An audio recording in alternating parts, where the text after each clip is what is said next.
So I pulled that interstage pipe off. And I don't know if you guys can see that or not, but there is standing oil in that compressor housing.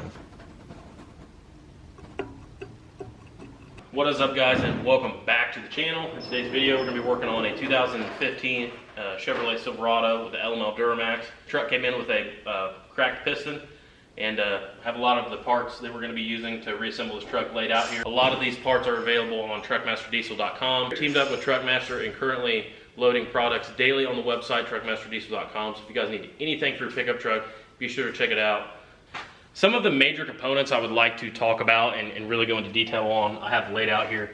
Obviously, guys, we have multiple varieties of head gasket bundle sets on the website. We have PPE head studs going to be used in this engine build. Obviously, guys, this is an LML Duramax. We all know what happens on an LML Duramax. So, guys, on this particular vehicle, it's obviously known to have CP4 issues and CP4 failure. So we are doing a CP3 conversion from fleece. This is the kit here. You get a brand new Bosch CP3 pump. There's no core on it. You don't have to send a core back or anything like that. And then a full CP3 conversion. This is a no tuning required kit, so it'll work on any truck. And then we're also going to be using the grade C GM head gaskets. These come in the bundle kit, obviously. You guys can check that out. But these are grade C, GM, OEM. This is what we use on all head gasket jobs here in the shop. And we're also going to be installing a brand new Murray water pump. Water pump on a Duramax is not an easy job whenever they're all put together. So high mileage truck, even if it doesn't need a water pump, put a water pump on it if you're this far, guys. Save yourself the labor, because all water pumps fail eventually at some point. So save you some time there. Miles on this truck, and given the fact that it had a piston issue, we decided against just replacing one injector, and we went ahead and got a full set. I just have one here opened up out of the box. This is a Bosch remanufactured injector. Guys, you got to be careful when you're buying Bosch products online, because there's a massive loophole that a lot of companies take advantage of consumers on, and that's the fact that all of these injectors start as a Bosch injector, right? So no one is manufacturing this whole body from scratch. So technically they are all Bosch.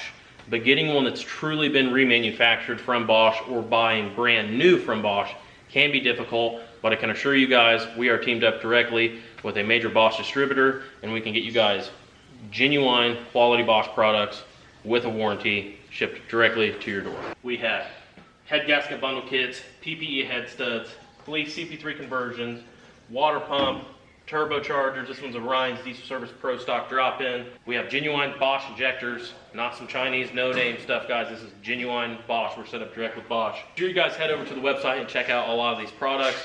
We're eager to help you guys. Feel free to shoot us an email if you have any questions on a product. But for now, let's get started on assembling this engine. A fully balanced rotating assembly, a keyed crankshaft, D-lipped piston, new OEM bearings, new oil pump. It's been gone through top to bottom. This is how we get it from the machine shop. So we can either offer it to you guys in a short block platform, or we can go ahead and build it up to a long block if you guys are just looking to stuff it in, just transfer all your parts and stuff it in the truck.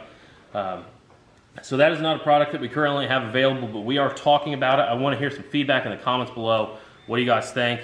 Would you guys be interested in purchasing an engine from truckmasterdiesel.com? Show you guys cylinder heads, putting remanufactured OEM cylinder heads on it. These have a fresh valve job, resurface, pressure check, all that.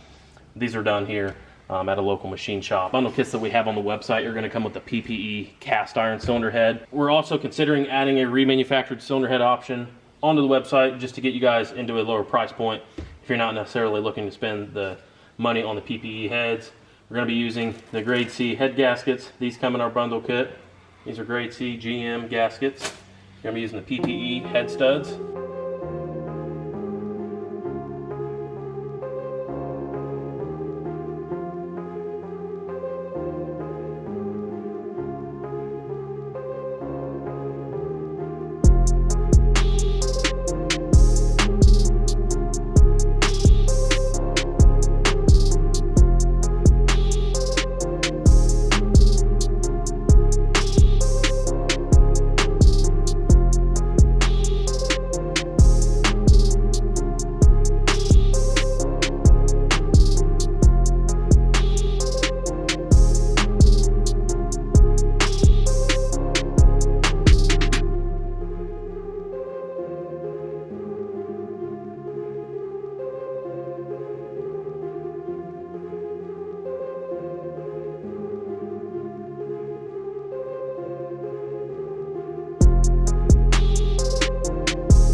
guys, got the engine all on the truck as you can see, and we're getting ready to set the cab back down.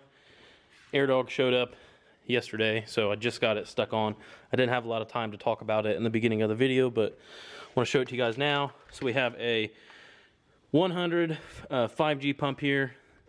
These pumps install so clean that there's really no other option when it comes to Duramax, especially an LML with a CP4 injection pump. This will help you in preventing a CP4 failure. It's not going to completely make it impossible, but it will help, and if your truck does not have one, you need to install one. So got it installed on the truck, uses OEM style quick connect fittings. Got it all put on there, uses the return line there. Boom bam, all the wiring harnesses up there where it needs to go. And Bailey is just buttoning up some wiring harness stuff. Like I said, guys, cab's gonna go down. Hopefully have this girl running here this afternoon. Let's see what we got here. We'll go ahead and do a full deck school cocktail. This is just really good for topping them off. Super easy, you don't have to get a funnel out. This one stuff's like a couple quarts low on coolant. Let's see what this trans fluid level's looking like. That at about a quart and a half. Let's see what she looks like.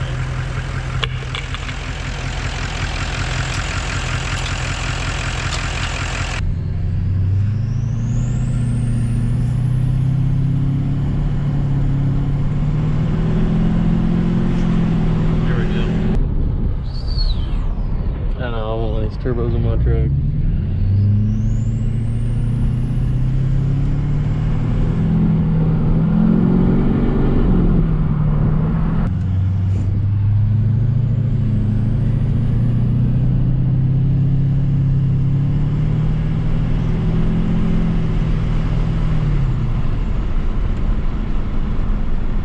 That is going to conclude the build on the LML Duramax project. Obviously, Truckmaster towed that down to us, and it had a cracked piston. We ended up putting a complete reman engine, fleece CP3 conversion, Ryan's diesel service, drop-in turbo, brand new Bosch injectors, air dog, you guys name it. We did this thing up, and this is a solid runner. I will tell you guys, I put about 100 miles on this thing, and it is super enjoyable to drive.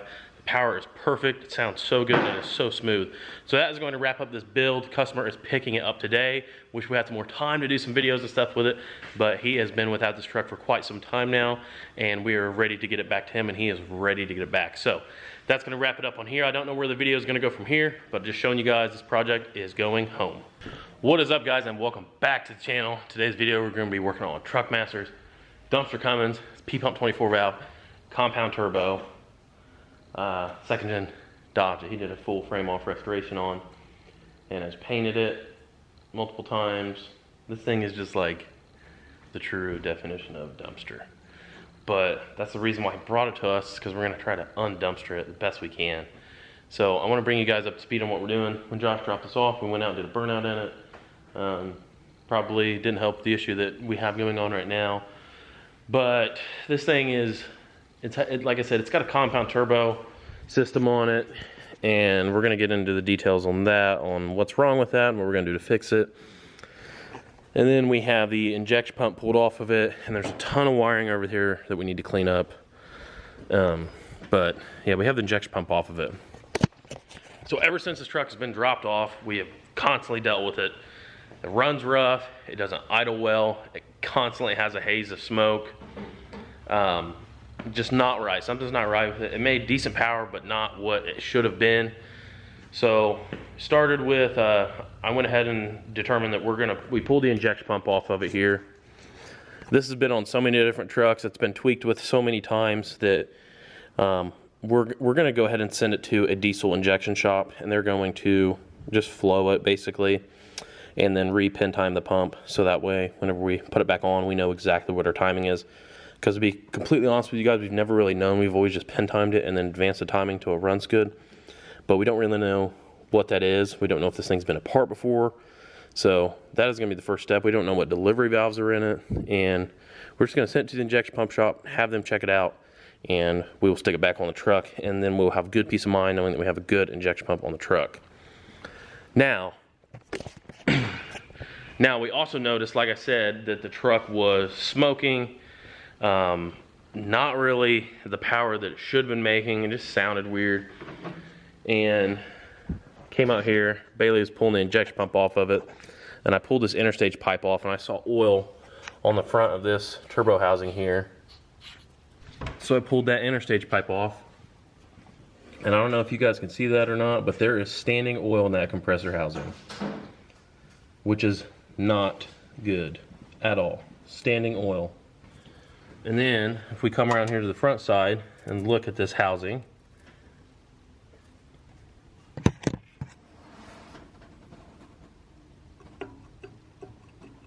it has lots of play. It's bad. Bearings in it are shot. So without a doubt, that turbo is junk, needs to be rebuilt. Ever since we installed this turbo kit for Josh years ago, we've never been able to get this clamp here to stop leaking, and just not really super satisfied with the fit of it. And we've just decided, I pretty much talked him into just pulling it off. I'm like, dude, let's just put a good single turbo on this truck and stop dealing with all these issues that keep presenting themselves due to this compound setup. So we're gonna pull the large atmospheric turbo off and probably just run this as a single. I think it's a 64, but I'm not totally sure. If we need to, we will swap turbos up here. But we're gonna go ahead and just get it set up for that. So we'll pull the compound turbo setup off, pull everything off that has to do with that. We'll plug the oil galley here for it. And then that's also gonna free up a lot of room under the hood here to go ahead and clean some of this stuff up. So with that being said, guys, plan as of right now is to just run a good size single turbo and get this injection pump where it needs to be, and hopefully this thing will actually run decent for once. And yeah, that's pretty much it. Like I said, guys, just never been happy with it. The fit of everything, it's just, I don't know. Not trying to bash the company that built the kit per se, but a lot of it's probably just on our end, assembly error, you know, I don't know. It just doesn't fit good. Lots of leaks, turbo failure. We're just over it. We're gonna go to a good single, and this thing's still gonna make plenty of power. It's not gonna have the drivability that would with a compound turbo setup, but we haven't really even got to experience that yet with this truck because of all the issues that we keep having with this turbo setup. So without further ado, let's get all this pulled off here and get it ready to get set up as a single turbocharger truck. And then we're going to pull the batteries out on that side, guys. And like I said, just try to tidy some of this stuff up. All right, guys, got the large charger, atmosphere charger pulled off. Wheels ate up on it, tons of play. Back wheels come around. Look at the back wheel. Yeah, it's trash. Completely trashed. Oh, shit. It's got into the compressor housing here some too, a little bit. All right, guys, we're now like an hour and a half in to this Cummins revamp, and Bailey has the turbo mounted in the downward, flip the manifold over and put it in the downward position. Obviously it's dirty right now, but got to get some get that all cleaned up, and that'll be good to go there. Definitely looks pretty good in that location. And I have all of the engine harness pulled off of the truck, and then I pulled off the it'd be what you'd consider, I guess, the chassis harness, or I'm trying to think what you would call that. Basically the harness that goes from PCM over down to the trans. I have all that pulled off, guys. I have the anteater wiring pulled off. I have pretty much every bit of wiring that I can. This is actually from the cab to the tail lights and stuff like that. So we're getting all this pulled off to clean it up and tidy it up. It was an absolute mess. I don't think that Josh put this truck together. I think it was Earl, to be honest with you guys. But if you guys watch his channel, you know what I'm talking about. But we're getting this thing cleaned up because we just want it to be cleaned up to start with, and it needs to be. There's a lot of stuff on here that Josh didn't need to go on here whenever he did the P pump swap. So we helped him put the engine together initially, but he finished the truck after that. So what we're gonna do is cut a lot of the VP44 stuff out of this engine harness, and then we will go through and relume it, clean it all up real good, and it'll just make for a lot nicer of a finished product looking under the hood once all this is cut out. And then we're gonna relume all this and retape it, clean it up real good. These are actually pretty simple compared to the Duramaxes. We do this a lot on Duramax trucks. If they come in, I will tell the customer that we can reloom their harnesses for them, and a lot of guys bite on that. That makes the truck look a lot better, and you don't have loom and tape coming off and getting sucked in the fan and the intake and all that. But on the Cummins, it's obviously a lot easier because these trucks are mainly mechanical. Obviously this truck initially would have had a VP44 injection pump, so it does have an ECM and stuff like that, but I hope you guys get what I'm trying to say. We're gonna keep plugging away at this thing, and yeah, I don't know, I guess we can go ahead and say it now. We've made the executive decision to put a hood stack on this truck. Josh has talked about it multiple times when he's been down here. I didn't call him and talk this over with him. I guess he's just gonna find out when he sees this videos posted. So we're putting a hood stack on the second gen. Mason is actually on a cruise ship right now in Hurricane Milton. So if he can make it back from that, then we'll have him TIG weld us up a nice hood stack. And I'm pretty excited. Me and Bailey both have kind of agreed that I think this is what's best for this truck. The compound setup was cool, but just had multiple issues with it, and it was more of a headache than anything. So get this single turbo set up. I don't know when we're gonna get the injection pump back. I'm hoping it's just a couple days. And like I said, we'll clean all this wiring up, and this thing is gonna be like pretty dialed in at that point, guys. We got a new throttle cable coming for it. There's just lots of odds and ends that we really wanted to put our touch on to clean up and give Josh a really nice finished product. So, you have anything else to add to that, Bailey? If Mason makes it back. If Mason makes it back. Mason is on a cruise ship right now. Mason's dad is always like, we have to go on cruises during hurricane season because it's cheaper. Well, they really got to experience it this year, but it looks like the hurricane wasn't, I'm not gonna say it wasn't as bad, but from what I could tell on the news, everyone was kind of telling a different story. It looked like it was only Category 3 whenever it hit the coast of Florida. So I don't know. I'm not from Florida. I've never been in Florida during a hurricane. I can't speak for that. But in all seriousness, anyone that was involved in that and impacted, good or bad, I hope you guys are doing good and wish you the best of luck. But anyhow, looks good, man. Looks good. It's so bright, it's hard to breathe, but that's alright. Hush.